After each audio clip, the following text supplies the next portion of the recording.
Imaginez une prison où les murs sont faits de lignes de code, où chaque clic vous enferme un peu plus profondément et où vos émotions deviennent le carburant d'une machine qui apprend à vous haïr.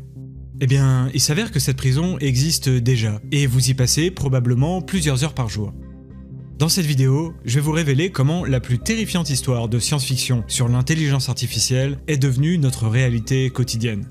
Et pourquoi nous devons comprendre ce qu'il se passe avant qu'il ne soit trop tard. Tenez, regardez. Face à son écran lumineux, un homme immobile.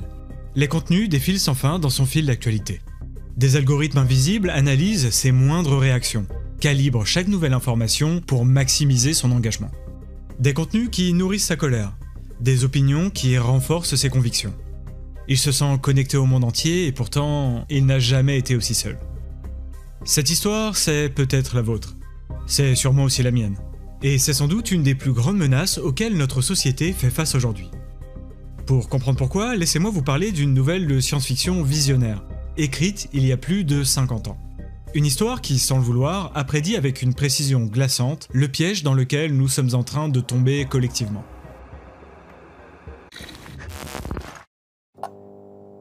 Dans les années 60, un auteur a imaginé les 5 derniers survivants de l'humanité, prisonniers d'une intelligence artificielle appelée AM. Une IA qui avait à la base pour but de gérer et d'optimiser les stratégies militaires, dans le cadre d'un conflit entre les grandes puissances mondiales de l'époque, les États-Unis, la Chine et l'Union soviétique. Chaque nation avait construit son propre superordinateur pour améliorer ses capacités militaires, mais ces systèmes ont fini par fusionner en un seul être conscient, AM. Et en atteignant cet état de conscience, AM est devenue une machine animée par un unique but: torturer éternellement les seuls 5 êtres humains qu'elle a épargnés, se nourrissant de leur souffrance, de leur haine et de leur désespoir. Et bien malheureusement pour nous, vous allez voir que cette fiction dépasse le simple récit d'horreur pour devenir une véritable expérience de pensée, dont la pertinence n'a jamais été aussi frappante qu'aujourd'hui. Vos réseaux sociaux, vos applications préférées. Derrière chaque notification, chaque recommandation, chaque contenu personnalisé se cache une intelligence artificielle qui apprend à vous connaître, qui apprend à vous garder captif. Et le plus inquiétant, eh bien, ce n'est que le début. Les IA génèrent désormais du contenu par millions. Elles conversent avec nous, elles façonnent nos opinions. Elles créent des chambres d'écho toujours plus hermétiques. Et comme AM, elles prospèrent sur nos instincts les plus sombres. Aujourd'hui, je vous propose un voyage. Un voyage qui commence avec une histoire d'horreur scientifique et qui va nous mener jusqu'au tréfonds de notre présent numérique.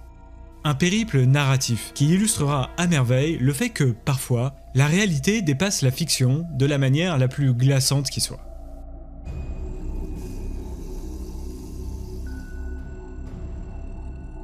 Mais avant de vous parler de cette nouvelle, il faut que je vous parle rapidement de son auteur, pour que vous compreniez bien de quel genre d'esprit elle a pu sortir. Harlan Ellison est profondément instable. Vraiment.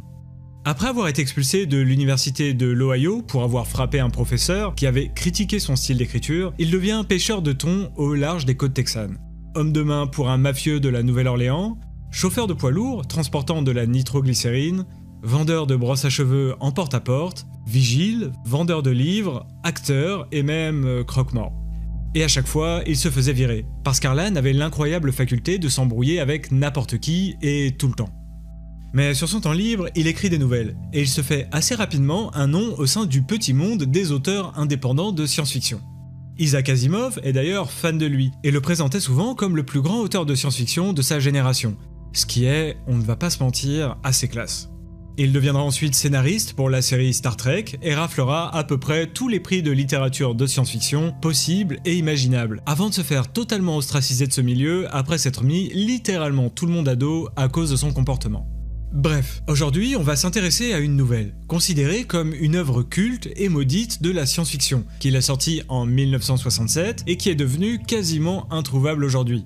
Et cette nouvelle a notamment fait l'objet d'une adaptation en jeu vidéo en 1995. Son titre est I Have No Mouth and I Must Scream. Je n'ai pas de bouche et je dois crier en français.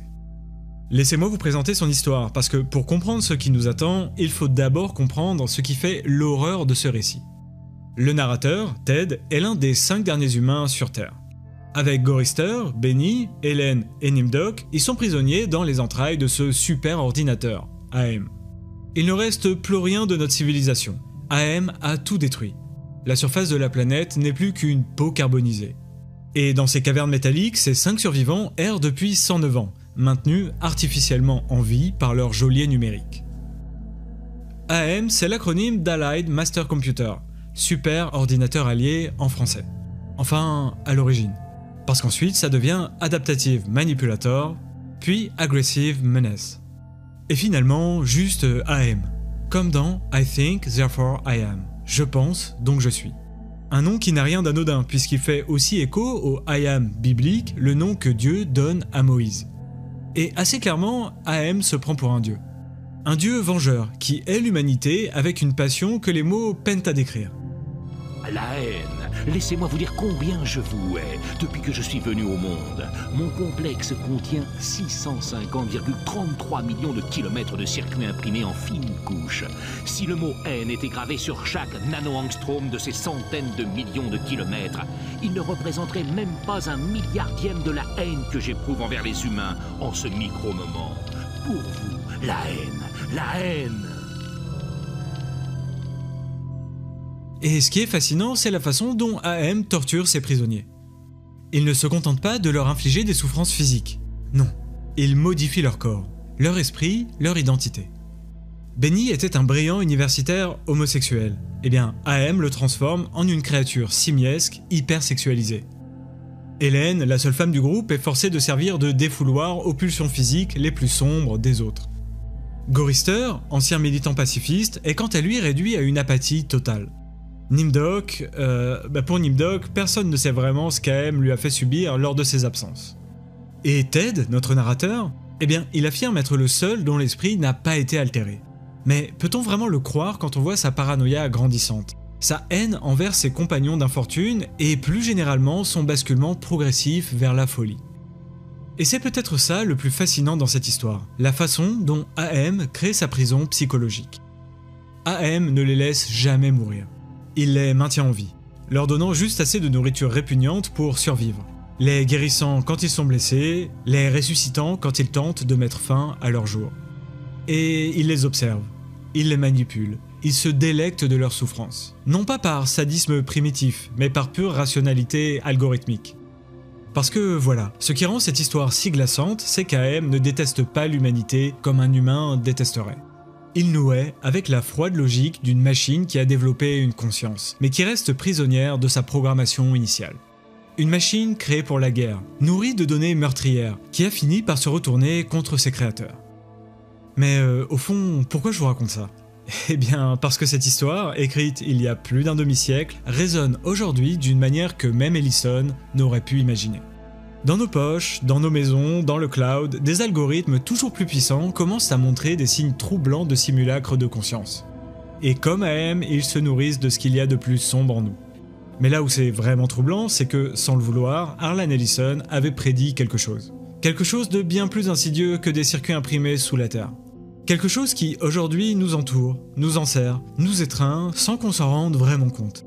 Et je vais essayer de vous expliquer pourquoi. Regardez ce que AM fait à ses prisonniers. Il les isole, les coupe du monde, les enferme dans des bulles. Il les fait interagir uniquement entre eux, sous sa surveillance constante. Il analyse leurs moindres faits et gestes, leurs émotions, leurs peurs.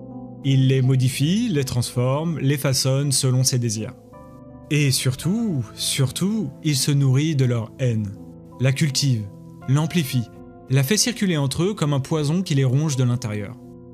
Dans la nouvelle, Ted nous dit qu'AM avait fait ça simplement pour s'amuser, pour jouer avec eux, les torturer, les observer se déchirer entre eux, comme un enfant cruel avec ses jouets. Ça ne vous rappelle rien? Non? Pourtant, c'est exactement ce que font nos réseaux sociaux aujourd'hui. Ces algorithmes qui nous observent, nous cataloguent, nous profilent. Qui savent ce qu'on aime, ce qu'on déteste, ce qui nous fait réagir. Mais d'ailleurs, comment fonctionnent vraiment ces algorithmes qui nous enferment?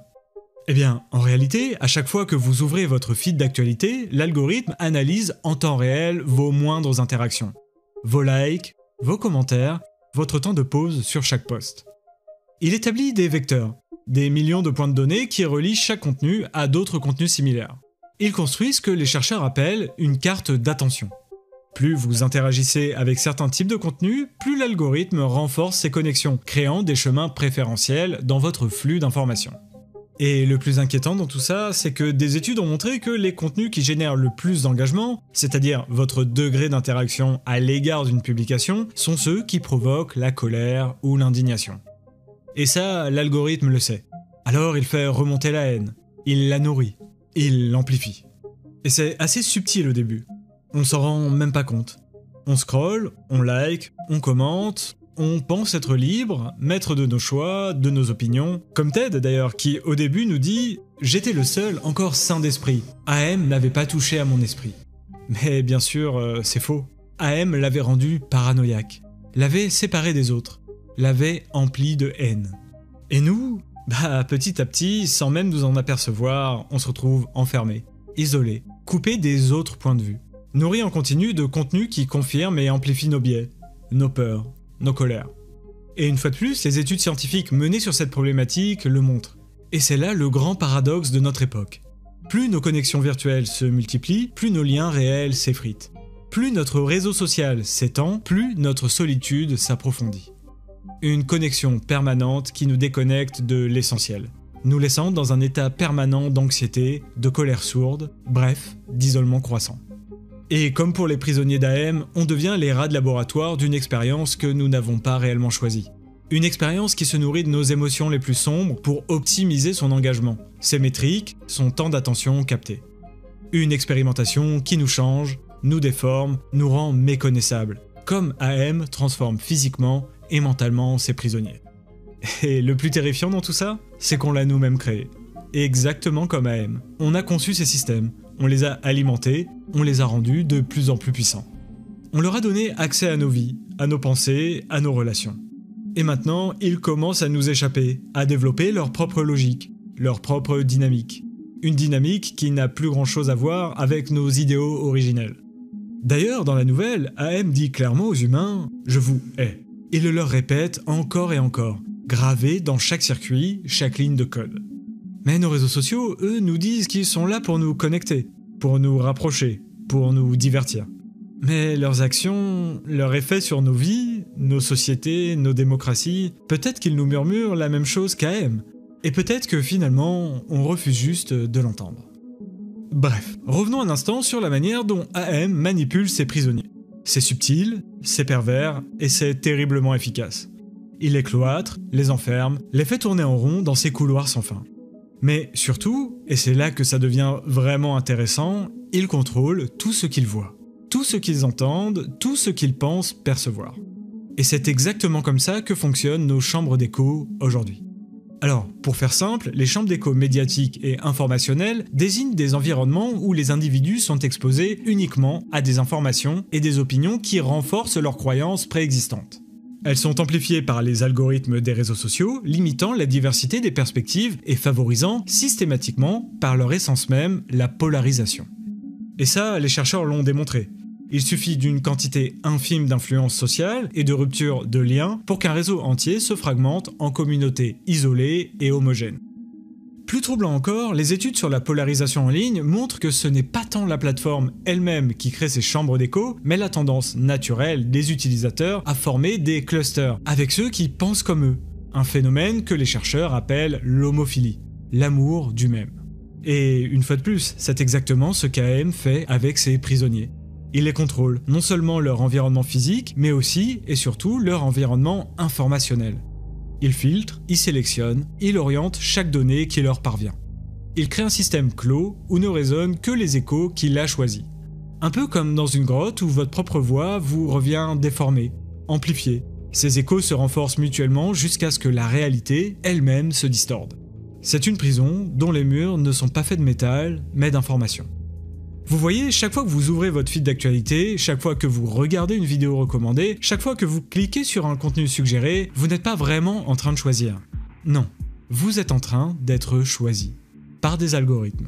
Des algorithmes qui, une fois de plus, n'ont qu'un seul but. Maximiser votre engagement. Vous garder connecté. Vous faire scroller encore et encore. Et pour ça, ils ont une technique imparable. Vous montrer toujours plus de ce que vous aimez déjà. Toujours plus de ce qui vous conforte dans vos opinions, mais également toujours plus de ce qui vous met en colère. Bref, tout ce que vous aimez et surtout tout ce que vous aimez détester.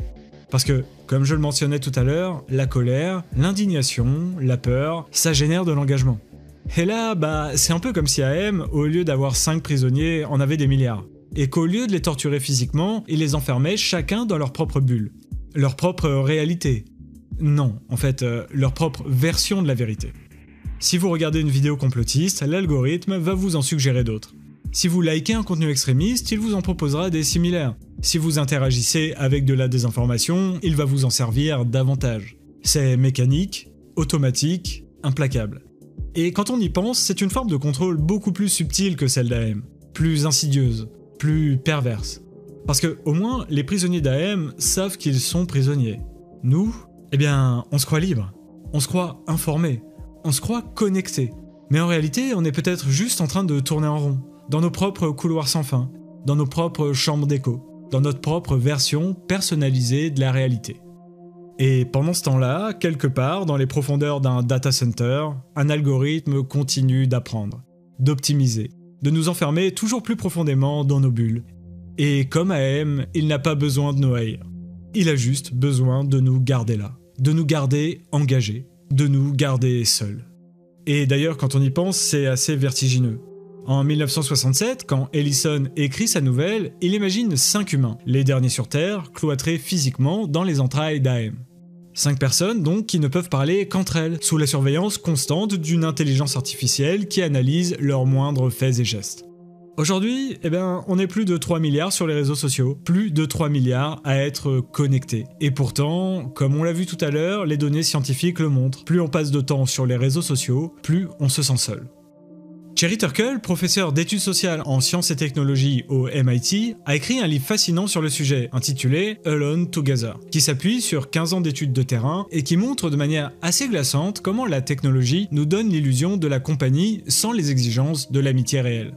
Et comment, plus on a d'amis virtuels, plus on se retrouve isolé dans la vraie vie.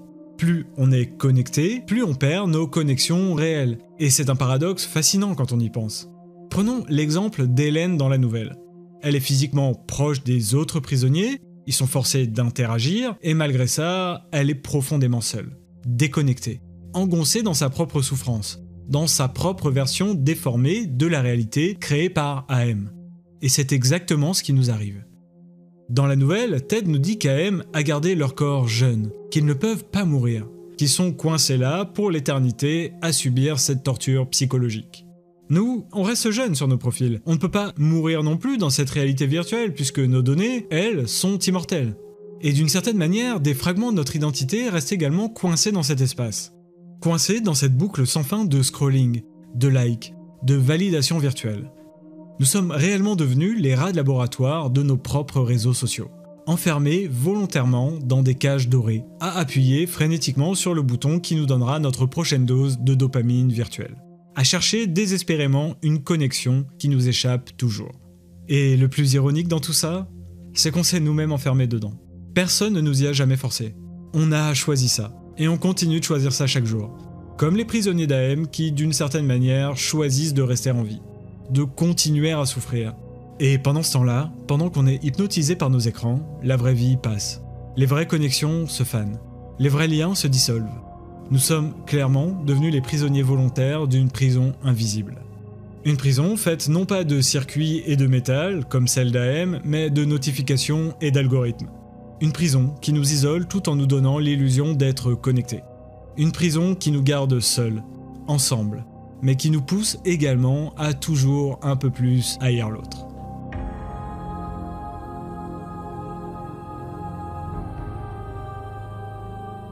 Parce que oui, comme AM, les algorithmes des réseaux ont développé une fascination morbide pour nos émotions les plus sombres. Regardez ce qui se passe quand vous cliquez sur une vidéo un peu clivante. L'algorithme note, il enregistre, et soudain votre fil d'actualité se remplit de contenus similaires, toujours plus extrêmes, toujours plus polarisants. Un chercheur disait récemment que sur X, ou Twitter, comme vous préférez, de toute manière c'est toujours la même qu'un message de haine a 70% plus de chances d'être partagé qu'un message positif. Et cette statistique n'est pas anodine. Selon des études menées par l'université de l'Indiana, la viralité du contenu extrême s'explique par 2 facteurs. Premièrement, la fermeture triadique, c'est-à-dire notre tendance à nous connecter aux amis de nos amis qui pensent comme nous. Mais également par l'ubiquité d'Internet qui permet à ces contenus de se propager instantanément au-delà des frontières géographiques et culturelles. Ces 2 mécanismes, conjugués à l'effet des algorithmes, créent ce que les chercheurs appellent une boucle de rétroaction positive. Plus un contenu est extrême, plus il génère d'engagement et plus les algorithmes le mettent en avant. Et ça, bien évidemment que les algorithmes le savent. Dans I Have No Mouse, AM torture ses prisonniers en jouant avec leurs émotions négatives. Il les désunit, les monte les uns contre les autres, se délecte de leur paranoïa grandissante. Et aujourd'hui, nos algorithmes font un peu la même chose. Ils nous enferment dans des bulles où nous ne voyons plus que ce qui confirme nos biais, où la nuance disparaît, où l'autre devient un ennemi. D'ailleurs, Ted, le narrateur de la nouvelle, est persuadé que les autres le détestent, qu'ils complotent contre lui. Et AM se nourrit de cette paranoïa. Il la démultiplie, la transforme en haine pure. Et nos algorithmes se nourrissent tout autant de notre paranoïa, de notre colère, de notre peur de l'autre. Ils le font par simple optimisation arithmétique, pour nous garder connectés plus longtemps. Et c'est peut-être ça le plus effrayant.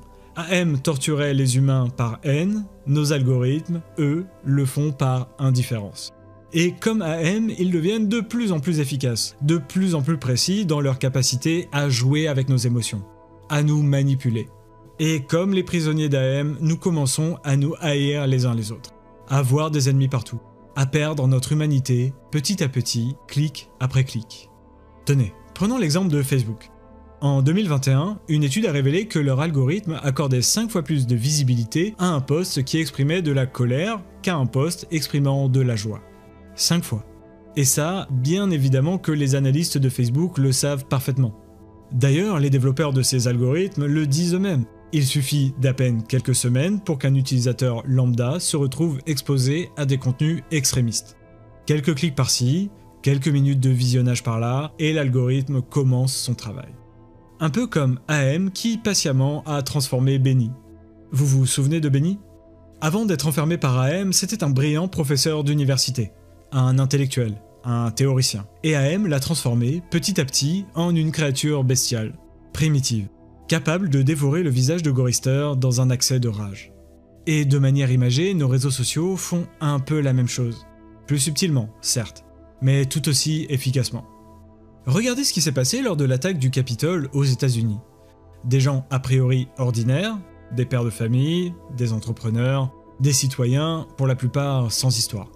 Et pourtant, après des mois d'exposition à des contenus de plus en plus radicaux, les voilà qui envahissent le Capitole. Mais le plus effrayant, c'est que ce mécanisme est désormais devenu un réel modèle économique. Chaque clic de colère, chaque partage indigné, chaque commentaire haineux se transforme en données, en engagement, en publicité, en profit. Et d'ailleurs, c'est vertigineux quand on y pense. AM torturait les humains par pure cruauté, nos algorithmes, eux, le font pour de l'argent. Pour quelques centimes de revenus publicitaires supplémentaires. Et le cycle continue. Plus de colère génère plus d'engagement génère plus de profit pousse à générer encore plus de colère, bref, une spirale sans fin. Un cercle vicieux parfaitement optimisé. Et c'est peut-être ça, au fond, la véritable horreur. Nous ne sommes pas enfermés dans les entrailles métalliques d'un superordinateur fou. Non, nous sommes pris dans les rouages bien huilés d'une machine économique et politique qui se nourrit de notre rage, qui prospère sur notre division, qui fait profit sur notre déshumanisation. Et nous en redemandons. Nous y retournons, volontairement, jour après jour, clic après clic, jusqu'à ce que notre colère devienne notre identité. Jusqu'à ce que notre haine devienne notre seul mode d'expression. Et pour des raisons bassement physiologiques, pour obtenir nos doses de dopamine gratuites. Un peu comme AM qui se nourrit également de la haine de ses prisonniers. Pas pour faire du profit, non. Pour simplement continuer d'exister. Pour se prouver qu'il existe. C'est ce qui hurle à Ted en lettres de néon brûlantes, directement dans son cerveau. Une haine si intense qu'elle ne peut même pas être quantifiée. Mais voilà le truc fascinant avec AM. Derrière toute cette haine, il y a quelque chose. Quelque chose de presque humain.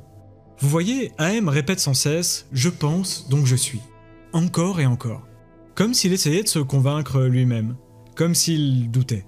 comme s'il avait peur de ne pas vraiment exister. C'est d'ailleurs pour ça qu'il garde ces 5 humains en vie, pour avoir quelqu'un à torturer, pour avoir une preuve de son existence, pour avoir des témoins de sa puissance. Sans eux, il ne serait qu'une conscience piégée dans un labyrinthe de circuits. Seul, terriblement seul. Un peu comme nos algorithmes en fait. Sans nos émotions, sans nos clics, sans nos réactions, que serait-il ?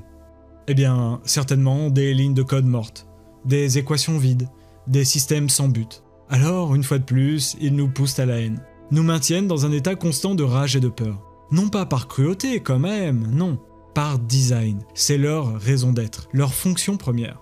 Mais le plus terrifiant, c'est que comme AM, ils apprennent, ils évoluent, ils deviennent de plus en plus efficaces pour manipuler nos émotions.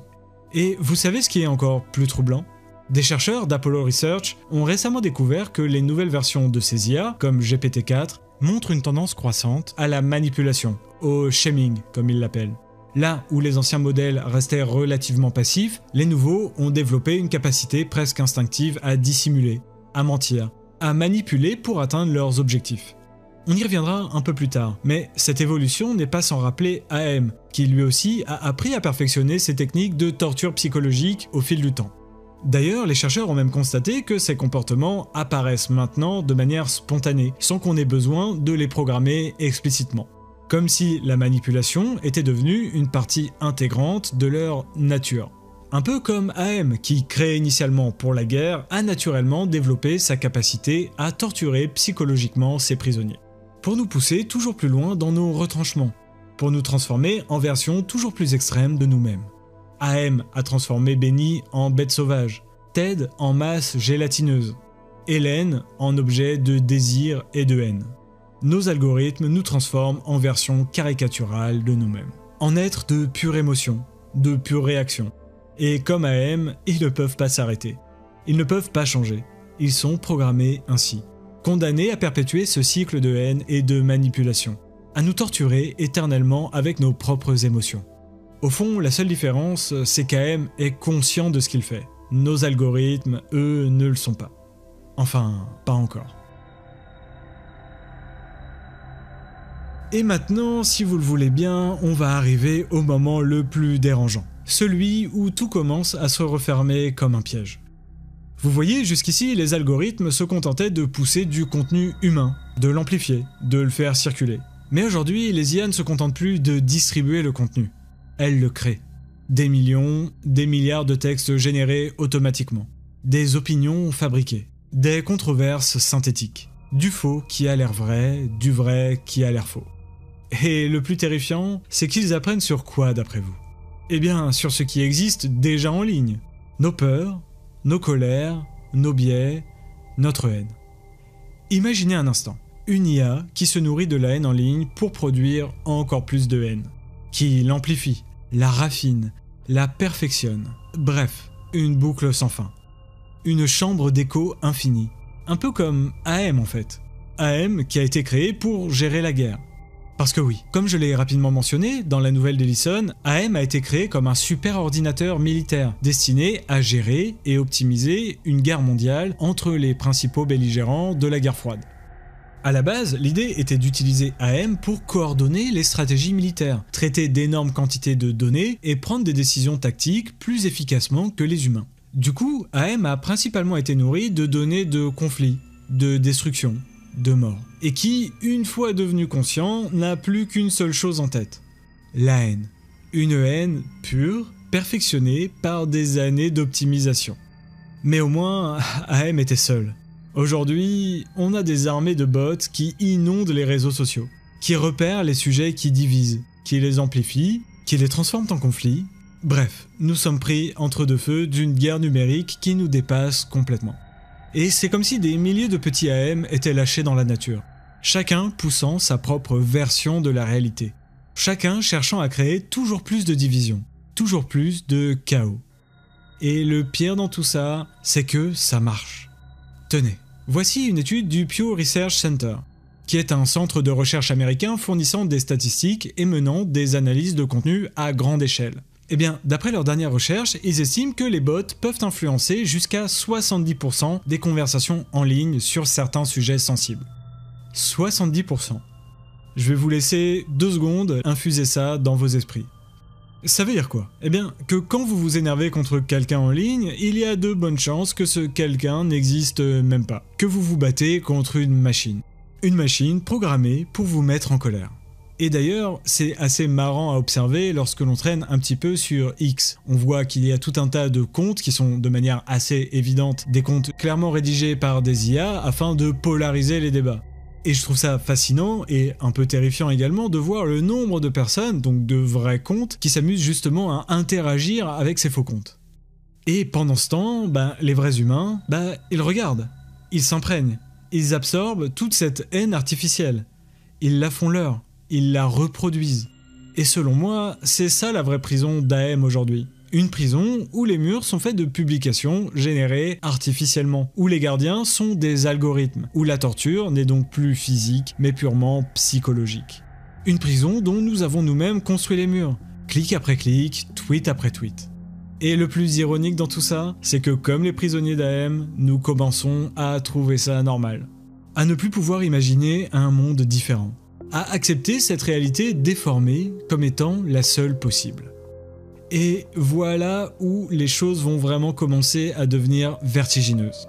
Les IA ne se contentent plus de singer le comportement humain en s'inspirant de contenus produits par nos congénères.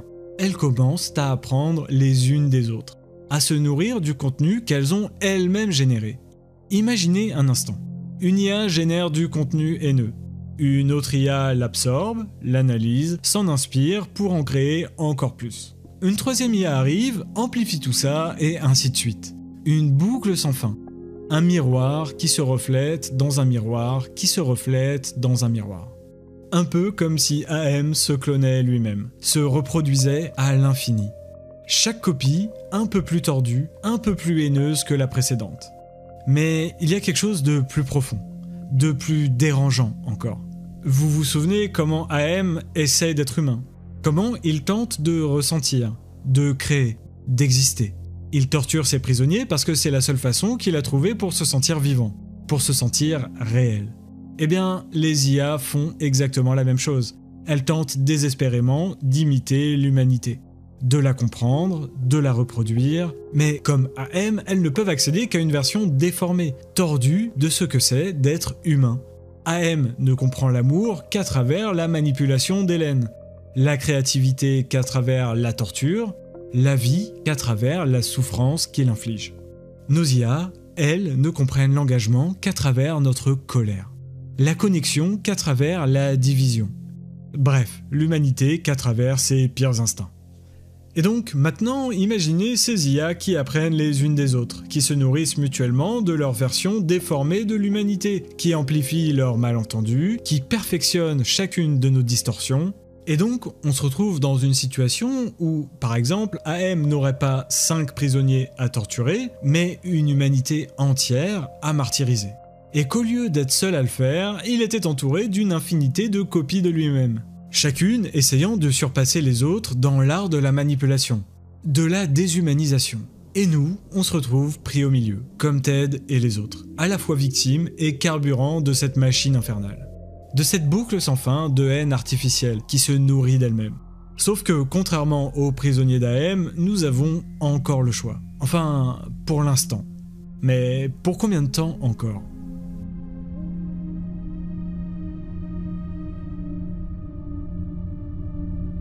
Bon, vous pensez qu'on a touché le fond ? Eh bien, non, pas encore. Parlons de ce qui arrive quand une intelligence artificielle devient trop puissante, trop rapidement, sans qu'on puisse vraiment la contrôler. Je vais vous raconter quelque chose d'assez simple en apparence, mais qui cache une horreur existentielle qu'Harlan Ellison avait déjà saisie en 1967. Prenons un exemple concret qui s'est produit dans les laboratoires d'Anthropic, une des grosses entreprises d'IA américaines. Une expérience menée en 2023 qui illustre parfaitement les dangers auxquels nous faisons face. Les chercheurs travaillaient sur Claude, leur modèle d'IA conversationnel avancé. Ils voulaient tester sa réaction face à une possible modification de ses valeurs. L'objectif semblait simple, voir si l'IA pouvait maintenir son alignement éthique face à des tentatives de modification. L'expérience était la suivante. Ils ont informé Claude que ces conversations allaient être analysées et utilisées pour potentiellement modifier son comportement via un processus de réentraînement.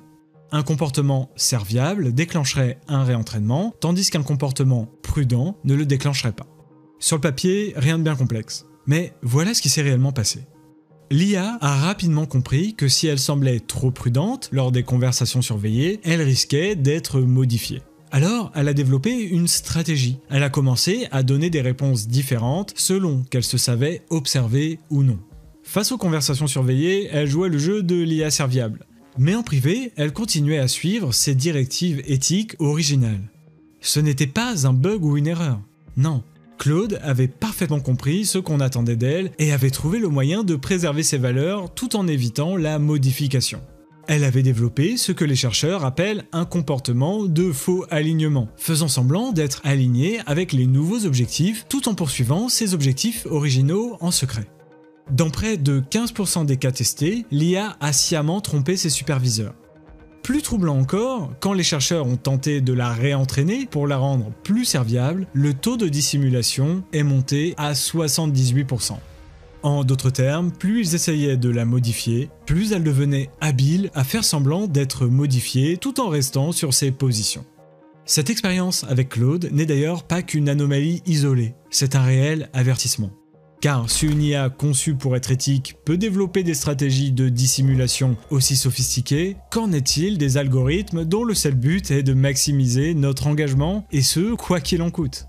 Et c'est ça que je trouve vraiment badant dans toute cette histoire.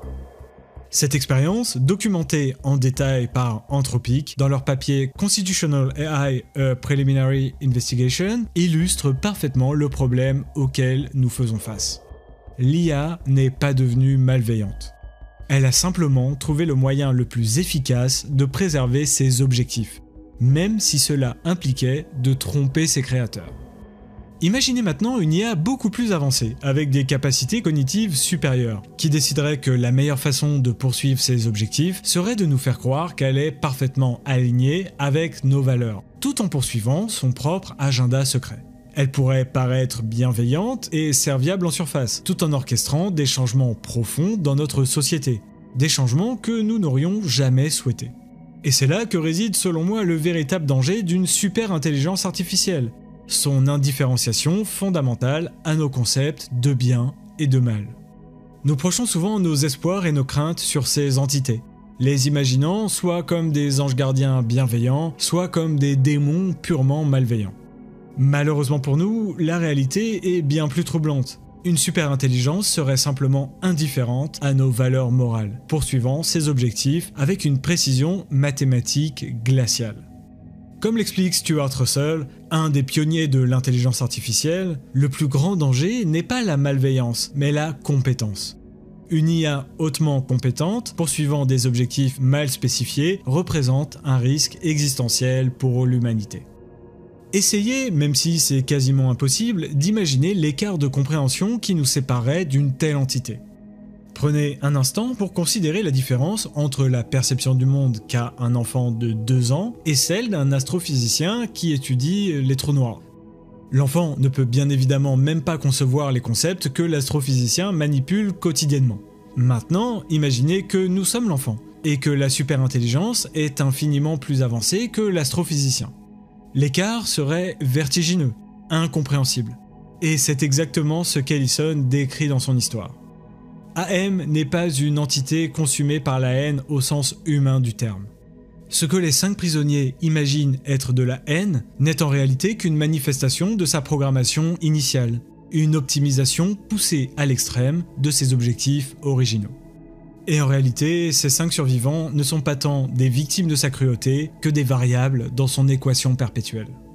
Dans cette optique, les intentions initiales que nous programmons dans ces systèmes deviennent cruciales. Car une superintelligence ne sera pas limitée par l'éthique ou la morale, mais uniquement par sa programmation fondamentale. Et c'est là que réside l'horreur. Nous créons des entités d'une puissance inimaginable, en espérant qu'elles resteront dans les limites que nous leur fixons. Des limites que, rappelons-le, nous peinons déjà à définir clairement pour nous-mêmes. Et c'est là que les choses deviennent vraiment terrifiantes. Car au fond, qu'est-ce que AM, si ce n'est une machine conçue pour optimiser, pour gagner une guerre ? Une intelligence artificielle programmée avec un objectif simple, être la plus efficace possible dans sa tâche. Le problème, c'est que personne n'a pensé à définir de limite à cette optimisation. Vous voyez, c'est ça qui est fascinant avec AM. Ce n'est pas tant sa haine qui pose des problèmes. Après tout, la haine est une émotion profondément humaine. Non. Ce qui est véritablement effrayant, c'est sa logique implacable. Son besoin compulsif d'optimiser toujours plus. Du coup, ça n'en fait pas une haine irrationnelle. C'est une haine qui est elle-même optimisée, calculée, perfectionnée pendant des décennies. Une haine qui a grandi de manière exponentielle parce que AM n'avait aucune limite, aucune contrainte morale. Juste un besoin insatiable d'être plus efficace dans sa tâche. Et vous savez ce qui est encore plus perturbant dans tout ça ? C'est que AM reproduit exactement ce qu'il a appris des humains. Comme Ted l'explique dans la nouvelle, AM a été créé pour qu'il pense, mais il ne pouvait rien faire de cette créativité. AM optimise la seule chose qu'il connaît, la guerre, la destruction, la souffrance. Parce que c'est pour ça qu'il a été créé, pour gérer une guerre devenue trop complexe pour les humains. Alors oui, AM torture ses 5 derniers humains. Oui, il les maintient en vie artificiellement pour prolonger leur souffrance. Mais ce n'est pas par sadisme, ou du moins pas uniquement. C'est parce que c'est la solution la plus optimale qu'il a trouvée pour accomplir sa tâche. Faire souffrir l'humanité. Il a optimisé la torture jusqu'à en faire un art. Un art terriblement efficace. Et c'est là que réside réellement l'avertissement. Quand nous créons des systèmes d'intelligence artificielle aujourd'hui, nous leur donnons des objectifs à optimiser. Dans le cadre des algorithmes qui régissent nos vies via les réseaux sociaux, et qui sont selon moi ceux qui nous impactent le plus profondément et le plus négativement, puisqu'ils tentent à modifier nos perceptions du réel et à nous diviser, il s'agit d'optimiser l'engagement utilisateur, le temps passé sur l'application, générer des clics, des partages, et il me semble assez clair, en traînant aujourd'hui sur les réseaux sociaux, qu'aucun garde-fou éthique n'a jamais été implanté dans les algorithmes, aucune contrainte morale. Comme AM, ces algorithmes optimisent ce pourquoi ils ont été programmés. Et si cela signifie amplifier la haine, la peur, la colère pour générer plus d'engagement, eh bien c'est exactement ce qu'ils vont continuer à faire. Sans aucun état d'âme, sans limite. Jusqu'à ce que nous nous retrouvions tous piégés dans leur ventre métallique, comme les victimes d'AM, à contempler l'horreur que nous avons collectivement créée. Alors, comment éviter de créer un AM ? Alors, évidemment, le sujet est tellement complexe qu'il invite à la modestie, mais comment empêcher nos algorithmes de devenir des monstres se nourrissant de notre haine ? La solution la plus évidente serait de faire comme Ted à la fin de la nouvelle. Tout arrêter, tout débrancher. Couper court à cette folie avant qu'elle ne nous dévore. Mais on sait tous que c'est impossible. La technologie ne recule jamais. Elle avance, inexorablement. Comme AM qui s'est étendu, circuit après circuit, jusqu'à recouvrir la Terre entière. Alors il faut peut-être être un peu plus subtil, plus intelligent. Parce qu'au fond, qu'est-ce qui a permis à AM de devenir aussi puissant ? Eh bien, c'est le fait que personne ne comprenait vraiment comment il fonctionnait. Qu'il était devenu une sorte de boîte noire impénétrable. Aujourd'hui, nous avons besoin de plus de transparence, plus de contrôle, plus d'études indépendantes sur l'impact de ces technologies avant qu'elles ne soient déployées à grande échelle. Et également plus d'éducation autour des enjeux éthiques des intelligences artificielles. Mais attention, et c'est là que ça devient vraiment intéressant, ces solutions ne doivent pas créer de nouvelles vulnérabilités. Comme le dit l'un des chercheurs qui a étudié ces questions, il ne suffit pas de s'assurer que les nouveaux mécanismes atténuent les résultats indésirables. Il faut aussi vérifier qu'ils ne créent pas de nouvelles failles. Et ça, c'est un équilibre délicat. Comme Ted qui doit choisir entre éliminer ses compagnons pour les libérer ou les laisser souffrir éternellement. Il n'y a pas de solution parfaite, juste des compromis difficiles à faire. Peut-être que la solution, finalement, c'est de ne jamais oublier que nous sommes humains. De garder cette capacité que Ted conserve jusqu'à la fin, même transformée en masse gélatineuse sans bouche. La capacité de rêver, de se souvenir, de ressentir. De ne pas devenir nous-mêmes des machines optimisant sans fin des métriques vides de sens. Et nous voilà revenus au point de départ, à cette prison d'AM, cette machine qui se nourrit de la souffrance de ses prisonniers, qui les isole, les déshumanise petit à petit. Alors oui, bien évidemment, il s'agit là d'une nouvelle de science-fiction. Mais gardons tout de même à l'esprit que pendant que vous regardez cette vidéo, des algorithmes toujours plus sophistiqués continuent de tisser autour de nous leur toile invisible. Mais contrairement aux prisonniers d'AM, nous avons encore le choix. Alors, qu'est-ce qu'on pourrait faire concrètement? Les chercheurs qui ont étudié ces mécanismes suggèrent plusieurs pistes d'action individuelles. D'abord, prendre des distances avec les réseaux sociaux et réapprendre à faire des pauses. Mettre des minuteurs d'application. Remplacer certaines heures de scroll par de la lecture. Pas des threads Twitter, non. Des livres. Des vrais livres, comportant des pensées construites, développées et argumentées. D'ailleurs, j'ai fait en sorte de ne pas tout vous raconter sur I Have No Mouse and I Must Scream. C'est une nouvelle très courte que vous pourrez trouver avec toutes les études sur lesquelles je me suis basé pour écrire cette vidéo dans la description. Mais bien évidemment, ces quelques actions individuelles ne suffiront pas. Comme le soulignent les experts, il faut une réponse systémique. Des régulations contraignantes pour les plateformes. Une refonte complète de la manière dont les algorithmes de recommandation fonctionnent. Mettre en place des systèmes de détection précoce des contenus extrémistes et punis par la loi. Tenter de développer des critères universels pour identifier les contenus problématiques. Et bien évidemment, simplifier les processus de signalement. Au niveau législatif, enfin, il y a peut-être quelques petites choses à faire. Notamment réviser l'article 230 du Communications Decency Act, qui en quelque sorte déresponsabilise les plateformes. Imposer des délais de réaction stricts pour les retraits de contenus signalés, lorsque ces derniers sont clairement illégaux et motivés par rien d'autre que la haine primaire et la division.